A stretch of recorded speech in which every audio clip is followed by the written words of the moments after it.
नमस्कार मित्रों, एक बार फिर से आपका स्वागत है हमारे YouTube चैनल पर। कल अपन ने पढ़ा था छात्रों ने काव्य गुणों के बारे में। काव्य गुण कितने प्रकार के होते हैं, इसके भेद और प्रभेद अपन ने कल विस्तार से पढ़े थे। और एक काव्य गुण है माधुर्य गुण, वो भी अपन ने कल पढ़ा था। आज अपन इस वीडियो में पढ़ेंगे दो काव्य गुणों में, इनमें ओज गुण और दूसरा पढ़ेंगे प्रसाद गुण। अब देखिए छात्रों, ओज गुण किसे कहते हैं? जैसे शब्द से ही ओज, यानी ऐसी काव्य रचना जिसको सुनकर के हृदय में ओजस्विता, वीरता का भाव उत्पन्न होता हो, वह जो रचना होती है ओज गुण संपन्न होती है। यानी वीर रसात्मक जो रचना होगी, जिसमें वीर रस होगा उसमें ओज गुण होगा। ओज गुण और गौड़ी रीति, यानी जहां काव्य में ओज गुण है वहां जो रीति होगी काव्य की, वो रीति होगी गौड़ी रीति। तो ओज गुण का शाब्दिक जो अर्थ होता है वो अर्थ होता है तेजस्विता। ओज का शाब्दिक अर्थ होता है तेजस्विता, यानी ऐसी रचना जिसको सुनकर के मन में उत्साह का संचार हो जाए, वीरता का भाव उत्पन्न हो जाए, वहां पर ओज गुण होता है। जैसे परिभाषा को देखेंगे, हृदय को वीरतापूर्ण भावों से भर देने वाली, यानी हृदय को, यानी में जो है वीरता के भाव उत्पन्न हो जाए, भर देने वाली संयुक्त द्वित्व वर्णों और कठोर वर्णों से युक्त रचना ओज गुण वाली होती है। संयुक्त वर्ण जिस और द्वित्व वर्ण, जैसे कक,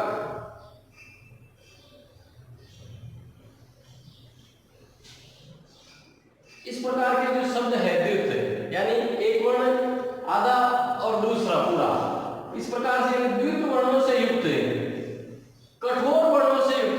कठोर वर्ण यानी वर्णमाला में जो कठोर वर्ण है, कठोर वर्ण कौन से होते हैं? टय वर्ण। जिस काव्य में टय वर्ण का बहुत ज्यादा प्रयोग हो वहां ओज गुण होता है, वीर रस होता है, यानी टय ढ ढ ढ ढ, इन वर्णों का बहुत ज्यादा प्रयोग होगा ओज गुण के अंतर्गत। तो कठोर वर्ण होते हैं और जिनको सुनकर के वीरता के भाव उत्पन्न हो जाते हैं, वहां पर ओज गुण होता है। इसका सामान्य अर्थ होता है तेजस्विता। जैसे इस उदाहरण से अपन समझते हैं कि चक्कर ही दिग्गज डोल मही अहिलोल सागर खर भरे, और मन हरक संभ गंधर्व सुर मुनि नाग किन्नर दुख डरे, और कट कट ही मरकट विकट भट बहु कोटि कोटि न धावही, जय राम प्रबल प्रताप कौशल नाथ गुण गण गावही। यानी राम और रावण के युद्ध के समय का यह वर्णन है। तो देखिए इसमें द्वित्व वर्ण, जैसे का ये सारे द्वित्व वर्ण आ रहे हैं और ट्रेड वर्णों की इसमें बहुत ज्यादा आवृत्ति हो रही है। इसको पढ़ने से मन में एक ओजस्विता का भाव उत्पन्न हो रहा है। जैसे हिमाद्रितुंग शुभ्र से प्रबुद्ध सिद्ध भारती, स्वयं प्रभा समुज्ज्वला स्वतंत्रता पुकारती, प्रशस्त पुण्य पंथ है रुको नहीं बढ़े चलो बढ़े चलो। इस प्रकार की रचनाओं में भी जो है ओज गुण होता है। यह रचना वीर रसात्मक रचना होती है। तो जहां पर द्वित्व वर्ण आए, टय वर्ण का बहुत ज्यादा प्रयोग होता हो, टय ढ वर्णों का, वो जो रचना होती है ओज गुण संपन्न रचना होती है। तो जहां ओज गुण होता है वहां पर जो रीति होती है वो रीति होती है गौड़ी रीति। गौड़ी रीति गौड़ प्रदेश से संबंधित होने के कारण इसकी उत्पत्ति गौड़ प्रदेश से हुई, इसलिए इसको गौड़ी रीति कहते हैं। गौड़ी रीति की विशेषता होती है जैसे द्वित्व वर्णों का आना, टय ढ वर्णों का आना, ये सब ओज गुण को बढ़ाने वाले वर्ण है। इसलिए जहां ओज गुण होगा वहां पर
जहां माधुर्य गुण होगा उसमें जो रीति जो होगी,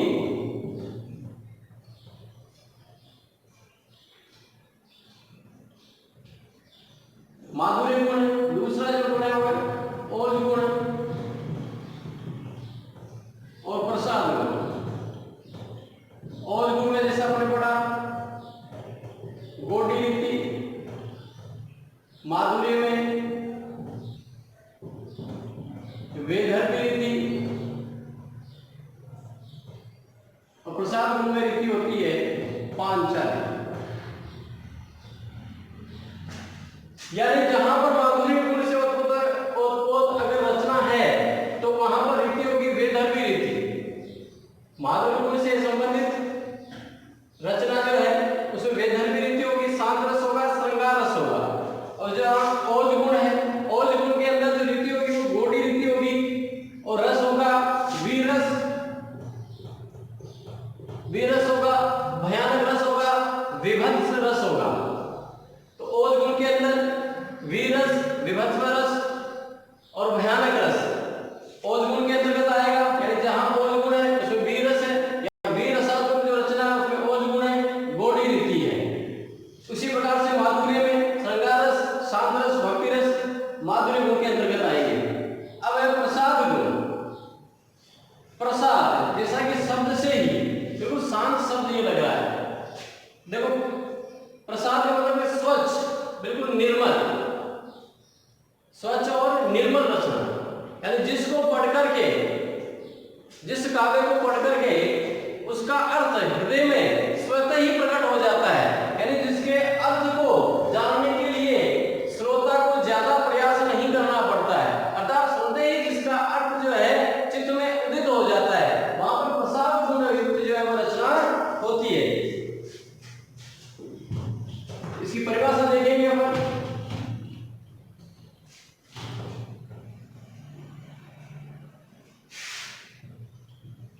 जिसके उदित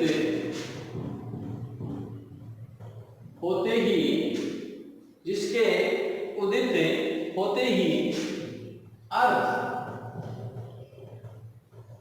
स्पष्ट हो जाए वह रचना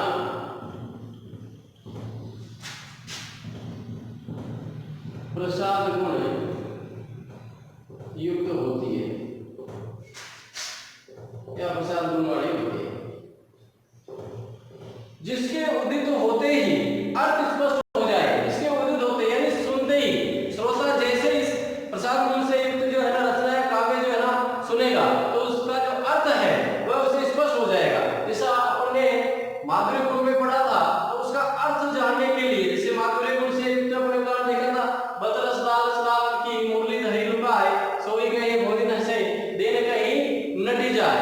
अब इसका जो अर्थ है सामान्य तौर पर पाठक समझ नहीं पाता है कि इसमें किसकी बात हो रही है, तो हमें उसका अर्थ जानना पड़ता है कि वह गोपिका है, श्री कृष्ण भगवान से बात करने के लिए उनकी जो है मुरली को लुका देती है यानी छिपा देती है। जब कृष्ण भगवान से वो बातें करती रहती है और कृष्ण भगवान जैसे ही मुरली के लिए कहते हैं कि मेरी मुरली दो तो वो मना कर देती है। उसी प्रकार ओज गुण के अंदर अपने पढ़ा तो चक्कर दिग्गज वगैरह इन शब्दों का अर्थ श्रोता को एकदम समझ में नहीं आता, उसके लिए उसे अर्थ देखना पड़ता है। लेकिन प्रसाद गुण से युक्त जो रचना होगी उसमें श्रोता को जो है सामान्य तौर पर पढ़ते ही अर्थ जो है ना स्पष्ट हो जाता है।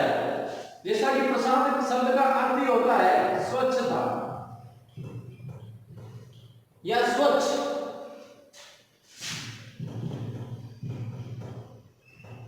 निर्मलता, बिल्कुल निर्मल।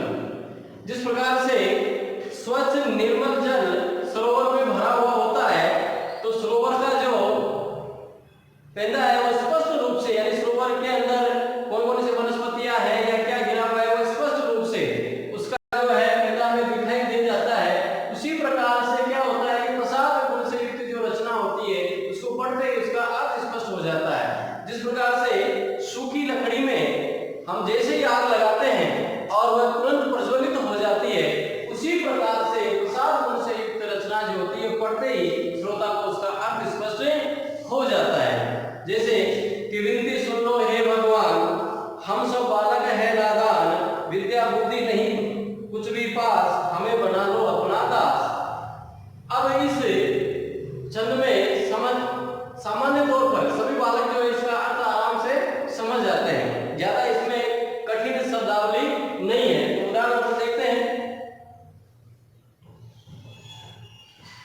विनती सुन लो हे भगवान, हम सब बालक है नादान,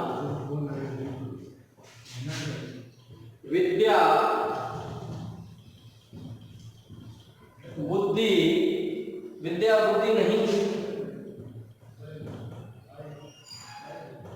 कछुपास हमें बना लो